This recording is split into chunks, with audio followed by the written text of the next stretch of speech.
Sorry, say it again. So working through some major life decisions with me and my wife, trying to decide things, where we live, this and that. Yeah. Yeah, it's been challenging. There's just been a lot of stuff coming up. A lot of late nights discussing things. Yeah, and it's sort of just really hit on this wellspring of feelings. Gotcha. Okay. No, great. So that's perfect. Thank you. So let's have a look at how we deal with that. We actually have a mechanism for that. So the state deals with that quite directly. There's two parts. So the first part is surrender. So letting go. That's with all the wellspring of feelings coming up, we apply release. So any fear, doubt, blame, complaint, resentment, negativity, we sense our space, we gratefully allow it to release through. I allow this to release through. It's just a feeling. That's all it is. We are not our thoughts and feelings. They are tools. We are the context. We are the soul. We are the spirit that uses the thoughts, the emotions, and the body as tools. The problem is that we believe we are the tools, not the let's say the architect withholding the tool. We get caught in the feeling and the thought. That's the problem. So first thing, surrender. Apply that when the emotions come, because the emotions will cloud your vision. And it will be confusing and frustrating because you're stuck inside the cloud, not realizing you're the sun. Does that make sense? Now the second component, which will amplify that area for you, is making sure you have clarity on your future self. Meaning, where are you in 20 years? What does your life look like? How much are you making? What's your relationship look like? What I mean, your vision is what will determine your decisions. If you know you're going to be, let's say, a multimillionaire entrepreneur who has a lot of time for his family and lives close to the beach as your vision, then today's decisions become easy because you know where you're going. If you don't have clarity here, then you don't know how to make a decision today because you have nothing to aim at. If you put somewhere, I think it's in Alice in Wonderland or something, it's like, so where are you going? And she says, I'm not sure. Then, okay, well, let's just go in circles then. So, right? If you don't know where you're going, you can't make decisions because you haven't got a clear direction. Hey, bro, let's go somewhere. Where? I don't know. Okay, where are we going to walk? Any direction's fine then. But if I say, I'm going to be a multimillionaire who lives near the beaches and has employees working for him so that I can spend time with my family, then we know where we're mapping. So often I find people have problems making decisions because they haven't got a clear direction. Right? People operate, so we've got past, we've got present, and we've got future, right?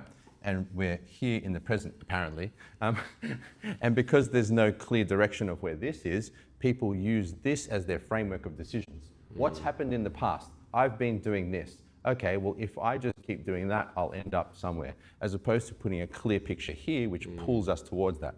But what's happening is the past is usually projected onto the future. Get it?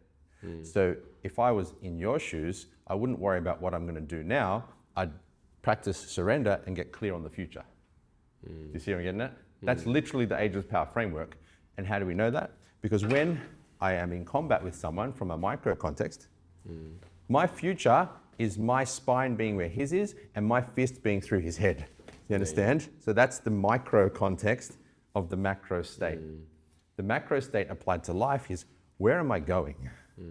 I know what my future looks like, hence I can make the clearest decisions towards that.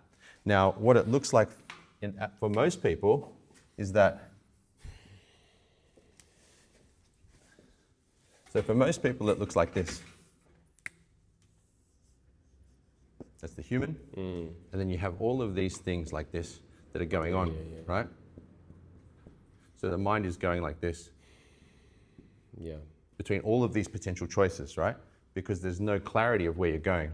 But once you define a clear future, then the path looks like this. So I think where the tension lies is I feel like I've had that in my life. It's probably been pretty wishy-washy, but it's been there, and I've had this goal and this vision. But I think what we're realizing, me and my wife have very different ones.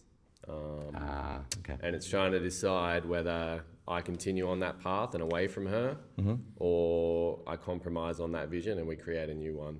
Yeah. So this is the problem. So for me, so there's a letting go of my current, because of the extra person. Yeah. So gotcha. So there's a letting go of that that thing that I have held as a future vision for so long. Yeah. Well, that's the thing. You need to or have an it's a agreed, choice. an There's a agreed choice future there. vision. I think that's what we're trying to create, but it's Yes. it's challenging. And it's not. There's no clarity around that future or at the moment. Is that right? We're getting there. Yeah. Well, that's the thing. Not really, Once you guys as a team get this clear, then all the distractions will leave. Once you guys go, or whatever you do, once that's clear, then these two mechanisms will work to sustain each other. Because what is it essentially? Intention, like spiritual intention, love, freedom, joy, and my potential along with that, and surrender, letting go of all the excess. Because when you let go of excess internal emotions, you tend to let go of excess in life. Like people will drop off, certain actions you take. Like I've made a clear decision to start my athletic career, and I've just stopped. I've had like one beer in the last 2 weeks, whereas normally I'll have maybe 5 to 10 a week. Just because my future got clearer, so my actions got clearer. Does that make sense? So how do you discern the difference then between letting go and sort of suppressing? 'Cause to me, it feels like there could be a fine line there. Sure. You're just saying, "Oh, I'm letting go," but you're actually just sort of Suppression is more so a feeling of pushing down. Letting go is more a sense of releasing down. So if you feel it going through you like a shower inside, like this, if I had to describe it physically towards an energy, it's like this. Suppression is like this. It feels like you're pushing it down and compressing, and it's going to come back up. So compression versus kind of washing, energetically would the feeling be. But how do you know? You know it through the experience. So when you know it through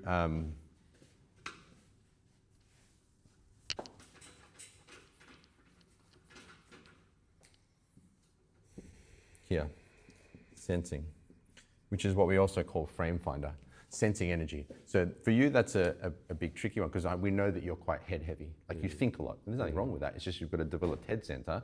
We need to bring you more into sensing yourself in space. Because when you sense your body in space, you become more aware of the feelings that are going on, as opposed to a disconnect between the thinking and feeling, which is what we call a disembodiment.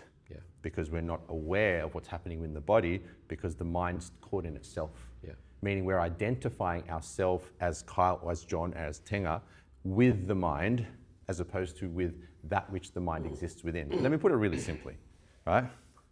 Putting it really simply, spiritual intention, so whatever your intention is, love, freedom, peace, joy, and your future self, your potential, are one. Meaning the prosperous, free, unconditionally loving version of Kyle is the expression of your potential. That's the fuel that's necessary for it. Now, why did I bring that up? Because that is the context. Content is thought, body, emotion, objects is the content within the field. Context is the soul level, it's the spirit level, it's the consciousness level. So when we bring our attention more towards context, what does that mean? The feeling quality and the awareness of self in space, in the moment, context. So like this, be aware of the room and be loving, simply, right? That puts everything in its correct place. The mind and the emotions exist within that, as opposed to being caught in the mind and the emotion. You get it? Which is what the training does. It brings you more into context and awareness, as opposed to stuck in a tool. It's like you're only looking at the hammer, but you have a whole workshop. Does that make sense, gentlemen? Yeah. So, to answer your question very directly, firstly, it's like a washing versus a compressing. Secondly, aware of this yourself in space, sensing, as opposed to thinking about it. Because the mind's job essentially is to keep you safe, keep you alive. So in order to do that, it wants you to stay the same. So even though the mind's a useful tool, it's also a limiter. Right? You get trapped in it, but you want to go beyond the mind. Good. Does that make sense? Yeah. Thank you. So let's make it really simple. Thank you. Get clear on this. Like, what's the kind of the goal that you're both moving towards, right? The future goal, right? So that you can both have clarity to that, and then apply the surrender mechanism. And the part that's missing for you more so is the sensing component to apply surrender. mean, when you're aware of yourself in space and just noticing it rather than caught in the thoughts, it'll be easier for that to wash through because you'll notice whether you're suppressing or releasing. Good. I think I know the difference. Yeah, looking back, I definitely know the difference. I think Great. it's just a lot of stuff to release. Yeah, And it's, 100%. yeah. That's why we are here. It's What every day, what but the yeah. teachers have told us, you know, like, yeah. for example, Daskalos and Hawkins, we are here because we've got shit to release, meaning once we have released enough, then we don't have to come back if we don't want to. Yeah, To the physical domain, let's yeah, say. yeah. Yeah, we don't have to reincarnate, so to speak. Yeah, come back as Kyle 2.0. Well, you've already come back from the future to save mankind by saving Sarah Connor from being killed by...